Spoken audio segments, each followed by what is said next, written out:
어느 나라 왕이 12명의 신하들을 불러서 지푸로 삼은 망태기를 하나씩 주면서 저 우물물을 퍼올리라 그랬습니다. 11명은 말도 안 된다 퍼는 척 하다가 집으로 돌아갔습니다. 한 명만 왕의 명령대로 우물물을 길러내었습니다. 처음에는 지푸로 만든 것이라서 물이 많이 올라오지도 않았습니다. 다 새버리고. 그래도 인내를 가지고 물을 계속 퍼내다 보니까 짚이 퉁퉁 불어서 담겨지는 물의 양도 제법 많아졌고 우물의 바닥이 드러나기 시작합니다. 그런데 이외의 일이 벌어집니다. 우물 바닥에 뭔가 발견되어 보니까 큰 보물 상자였습니다. 왕에게 갖다 드렸더니 내 말을 끝까지 다른 자에게 주는 선물이라면서 그에게 선물로 주었습니다. 그렇습니다. 하나님의 말씀을 무시하지 않고 하나님의 말씀을 의심하지 않고 끝까지 따르고 순종하는 자에게 하나님께서 은혜를 주시고 거기에 숨겨진 보화를 주신다. 내 것으로 삼을 수 있다는 사실을 가르쳐주는 내용입니다. 성경은 이렇게 말합니다. 한 세대는 가고 한 세대는 온다. 지금까지 우리는 믿음의 조상 아브라함에 대해서 길게 배웠습니다. 12장부터 25장까지입니다. 장수로 말하면 13장입니다. 그동안 아브라함에 대해 배웠는데 오늘부터는 아브라함의 아들 이삭에 대해서 우리가 배우게 됩니다. 창세기 26장은 이삭의 신앙과 복받음의 내용이 상세히 기록되어 있습니다. 그래서 이삭의 축복장이라 그렇게 말합니다. 이 세 부분으로 나눌 수 있습니다. 오늘 다루게 된 1절부터 16절은 바로 100배의 농사 축복에 대해서, 그리고 17절부터 22절에는 새 우물 축복에 대해서, 그리고 23절부터 33절까지는 브엘세바 축복에 대해서 말씀합니다. 이 세 가지는 이스라엘의 3대 기업으로서 그 의미는 이렇습니다. 농사 축복은 구약의 물질 축복에 해당됩니다. 그리고 새 우물 축복은 신약적인 교회 축복 혹은 영적인 축복을 우리에게 가르쳤습니다. 그리고 브엘세바 축복은 마지막 종말에 그런 축복이 숨겨져 있는 그런 내용들로 우리에게 계시합니다. 그 12절 14절을 보시면 이삭이 그 땅에서 농사하여 그의 100배나 얻었고 여호와께서 복을 주심으로 그 사람이 창대하고 왕성하여 거부가 되고 양과 소가 떼를 이루고 종이 심이 많았다라고 오늘 소개합니다. 구약의 물질 축복의 관점에서 보면 너무나 큰 축복의 내용이 됩니다. 오늘날도 많은 사람들을 이러한 대박나기를 소원하고 살아가는 것을 보게 됩니다. 그러면 이삭이 어떻게 해서 이런 복을 받았는가라는 것입니다. 우리도 이삭처럼 한다면 우리에게도 가능성이 있다는 말이 되었습니다. 그리고 어떻게 했는가? 첫 번째는 12절 말씀에서 여호와께 복을 주심으로 그랬다. 하나님께서 복을 주셔야 된다. 그리고 하나님으로부터 복을 받아야 된다. 그 말이 됩니다. 그 방편이 뭘까? 바로 말씀에 순종했다는 것입니다. 2절 3절 여호와께서 지시하는 땅에 거주하라. 거류하면 내가 너와 함께한다. 네게 복을 주겠다. 이 땅 너와 네 자녀에게 주겠다. 네 아버지 아브라함에게 한 맹세한 것 이루어 주겠다고 4대 축복을 선언하고 있습니다. 그래서 5절에 아비 아브라함도 내 말을 순종하고 내 명령, 내 계명, 내 율례, 내 법도 지켰다라고 말합니다. 그래서 6절에 이삭이 그랄에 거주하였더라 순종했다는 말입니다. 하나님께서 누구에게 복을 주느냐? 하나님 약속을 믿고 끝까지 순종하는 자에게 준다 그 말입니다. 순종의 통로를 통해서 진정한 하나님의 복이 임한다는 사실을 가르쳐 줍니다. 여호와께서 복을 주셔야 우리는 복을 받을 수가 있습니다. 하나님이 주시지 않으면 받지 못합니다. 하나님은 인간에게 복을 주시는 분, 만복의 근원 되신 분, 그렇습니다. 세상에서도 그렇습니다. 큰 부자는 하늘에서 내린다 그런 말이 있지 않습니까? 여기 100배를 받았다는 것은 100은 만수 충만했습니다. 그러니까 하나님이 주셨다는 말입니다. 인간의 힘으로 된 것이 아니고 하나님이 주셨다는 말이 됩니다. 양과 소가 떼를 이룬 것, 사람의 창대 왕성 거부가 된 것 하나님이 주셔야 된다 그 말입니다. 인간의 노력, 예씀, 땀 흘림이 필요합니다. 그러나 한계가 있습니다. 농사를 짓지 않습니까, 여러분? 땀 흘린 만큼 다 될 때도 있고 안 될 때도 한계가 있습니다. 물질 100배, 거부, 때를 이루고 사람이 창대 왕성은 하나님이 주시는 복이라는 말입니다. 기독교가 복의 종교입니다. 그러나 구복주의는 아닙니다. 기복주의도 아닙니다. 물질주의도 아닙니다. 배금주의도 아닙니다. 돈이 최고다, 돈 숭배 사상 그런 것도 아닙니다. 그리고 동시에 금욕주의도 아닙니다. 창세기 1장 28절에 천지 만물과 사람을 창조하신 다음에 아담 하와에게 하나님이 그들에게 복을 주시며 그랬습니다. 생육 번성 충만하라, 땅을 정복하라, 바다의 물고기 하늘의 새, 땅에 움직이는 모든 것들을 다스리라 그랬습니다. 창세기 9장은 넘어가면 노아 홍수 후에 하나님 노아에게 그 아들들에게 복을 주시며 생육 번성 땅에 충만하라 2차적으로 그렇게 말하는 걸 보게 됩니다.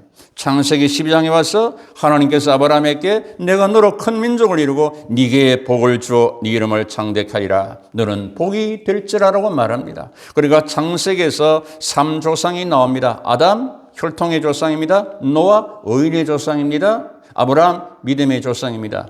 이들에게 공통적인 특징이 뭡니까? 하나님께서 복을 약속하시고 명하시고 주었고 받았다는 말입니다. 그러니까 하나님이 복의 근원이 되고 하나님과의 관계 속에서 진정한 복을 누린다는 사실을 성경을 통해서 우리는 알 수가 있는 것입니다. 그래서 3절 4절의 말씀을 보시면 내가 너와 함께하여 복을 준다. 임마누엘 하나님이 함께함 최고의 복이죠. 내가 이 모든 땅을 너와 네 자손에게 준다. 물질의 복이죠. 네 자손이 하늘의 별과 같이 번성하리라. 자손의 복이죠. 네 자손으로 말미암아 천한 만민이 복을 받으리라. 자손에게서 메시아가 나와서 예수 믿어 구원받는 사람들이 많이 일한다. 영적인 복을 준다는 말입니다. 물질을 얻는 데는 두 가지 방법이 있습니다. 하나는 세상적인 방법입니다. 자기 수단과 방법을 총동원하는 것입니다.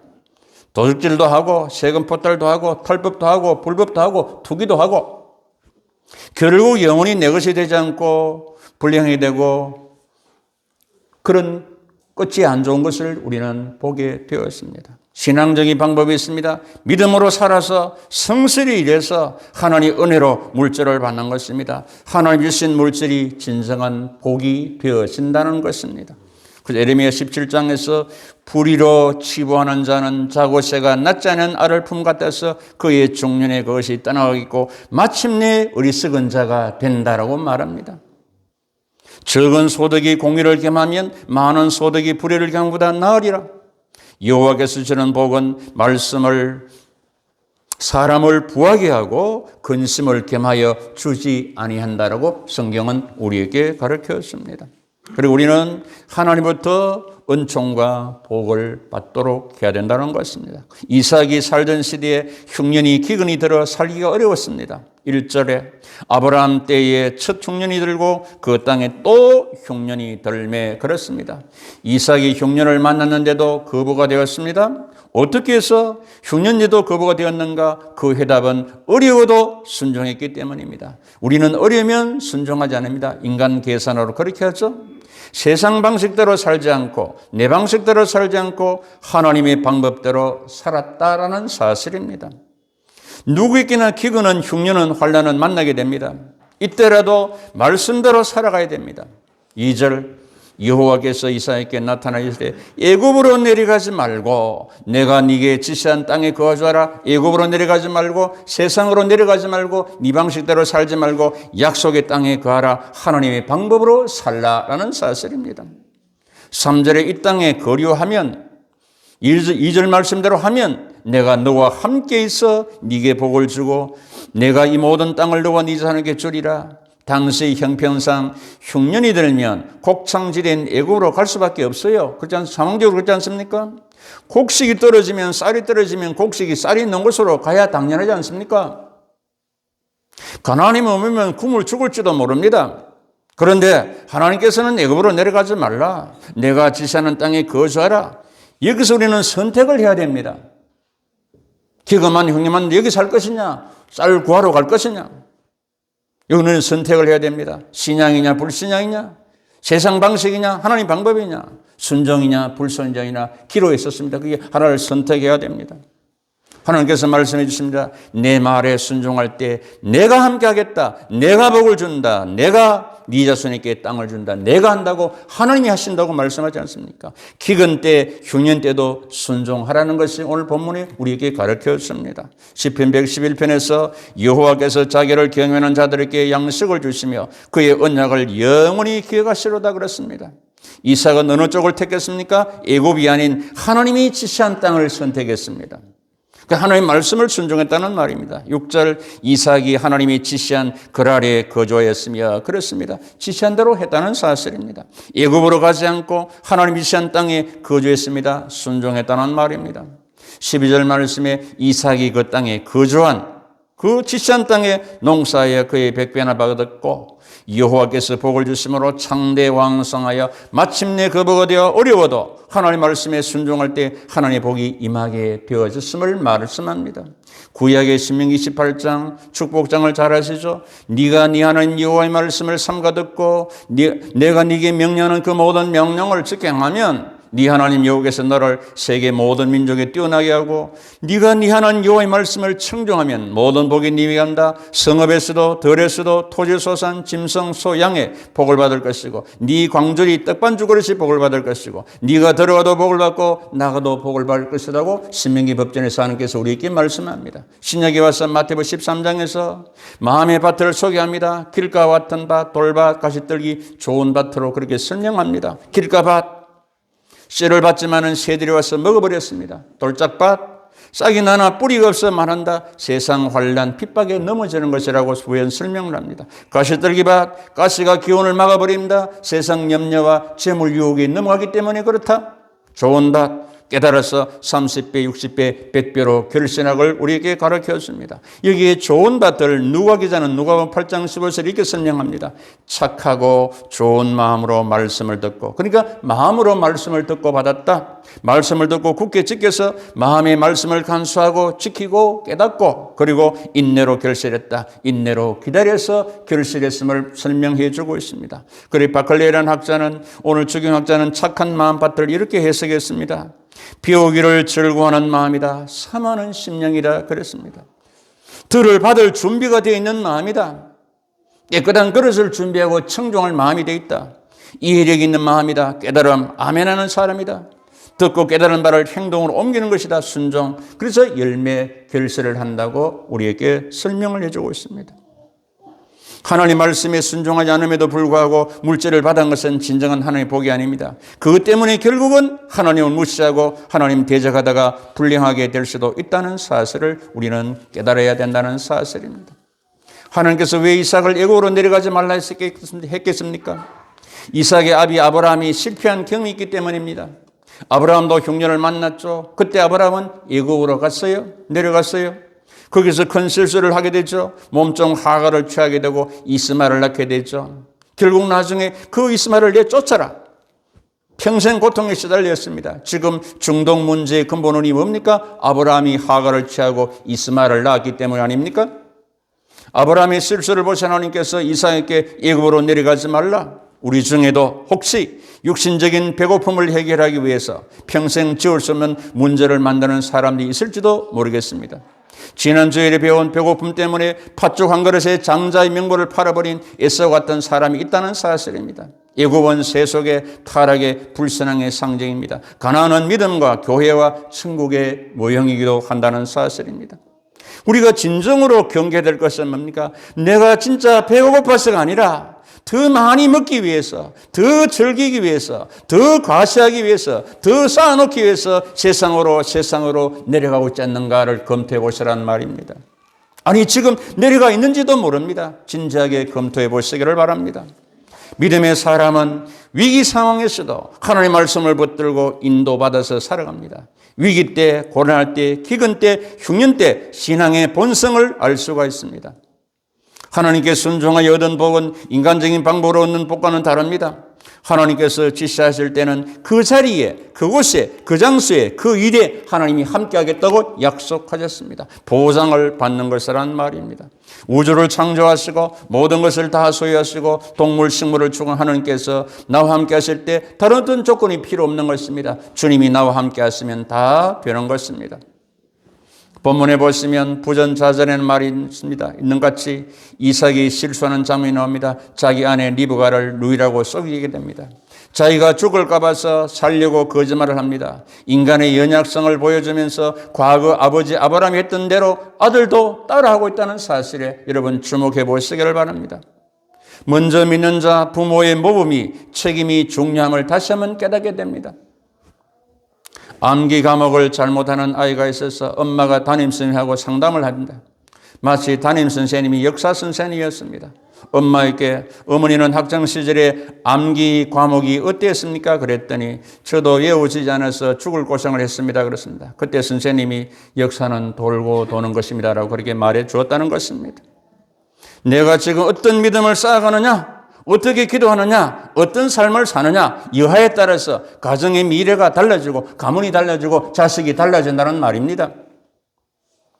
탈무드에 이런 내용이 나왔습니다. 헌옷가게에서 외투 한 벌을 샀습니다. 호부전에 보니까 보석이 들어있습니다. 갈등이 생깁니다.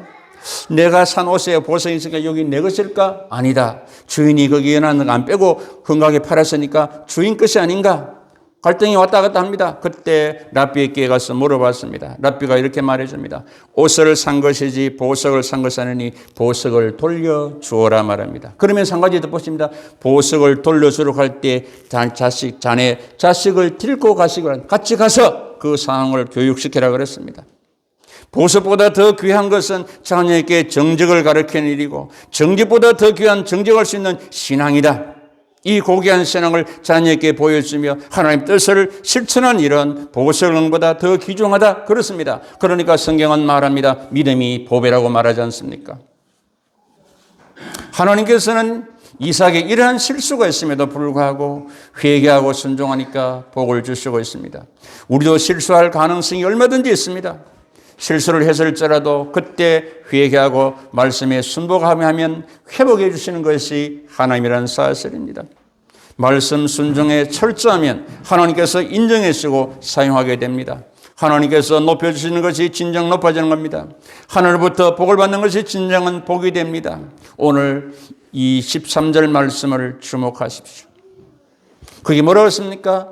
마침내 거부가 되어 마침내 거부가 되어 때로는 넘어지고 쓰러지고 낙심해도 다시 일어서고 우여곡절 인생 여정 신앙의 태산줄령 참 그 계곡을 지나가겠지만 하나님의 자녀가 되었으면 말씀을 붙들고 끝까지 믿음으로 살면 마침내 하나님께서 선을 이루시고 구원받고 거부되고 승리한다는 사실입니다. 믿고 아멘 하시길 바랍니다. 여러분 마침내 이루어집니다. 마침내 지금 당장 이루어지지 않아도 마침내 이루어진다는 것입니다. 서론에서 말씀 바 같이 12명 중에 1명만 마침내 되는 것입니다. 11명은 집에 돌아갔어요. 포기한 11명은 되는 것이 없었습니다. 그래서 야고보 기자는 의심하고 요동하는 사람 죽게 얻기를 생각 말라 그랬습니다. 그럼 우리는 마침내 오기 때문에 그 마침내까지 우리는 가야 된다는 거예요. 넘어져도 가야 되고 믿음으로 끝까지 가야 된다는 사실입니다. 지금 해왔다가 안 된다고 포기하는 것이 아니라 될 때까지 가는 것입니다. 자, 이삭이 거부가 되니까 어떤 현상이 일어났습니까? 시기를 받게 되었습니다. 14절 16절 블레셋 사람 이삭을 시기하여 우물을 메우고 아비멜렉 왕이 우리보다 크게 강성한 자 떠나주세요. 무슨 말이냐? 이방 사람들부터 하나님의 살아계심을 인정받았다는 말입니다. 믿는 자로서 선한 영향력을 끼쳤다 미쳤다는 말입니다. 우리는 세상 사람들에게 하나님의 살아계심을 보여주어야 됩니다. 이웃 사람들에게 선한 영향력을 미쳐야 됩니다. 예수 믿는 사람의 맛과 멋과 향과 빛을 보여줘야 된다는 말입니다. 욕을 얻어 먹지 말고 예수 믿는 사람 어디 있다? 예수 향기가 있구나, 빛이 있구나, 그걸 보여주며 살아야 된다는 말입니다. 주님의 뜻을 이루소서. 온전히 나를 주장하사 주님과 함께 동행함을 만민이 알게 하소서. 이웃 사람, 주위 사람들이 형제, 부러워할 정도로 은혜와 복을 누리고 선한 영향을 끼치며 신앙생활을 하셔야 됩니다. 하나님은 만복의 권한이 있습니다. 복을 주시고 나누고 누리게 쓰기를 원하십니다. 의로도 순종하는 자에게 하나님께서 함께합니다. 순전한 믿음과 철저한 순종으로 하나님 주시는 복을 받아 거부가 되어 선한 영향력을 미치고 하나님 나라와 이웃을 위해 마음껏 순종하고도 남음이 있는 창대하고 번성 있는 여러분들의 가정과 산업이 되시기를 복이 거는되시고 순종하는 자에게 함께 하시고 복을 주시고 누리게 하시는 주 예수 그리스도 이름으로 축복하고 축원합니다. 여러분, 결론의 말씀 잠언 22장 4절 겸손과 여호와를 경외함의 보상은 재물과 영광과 생명이니라. 아멘. 기도합니다.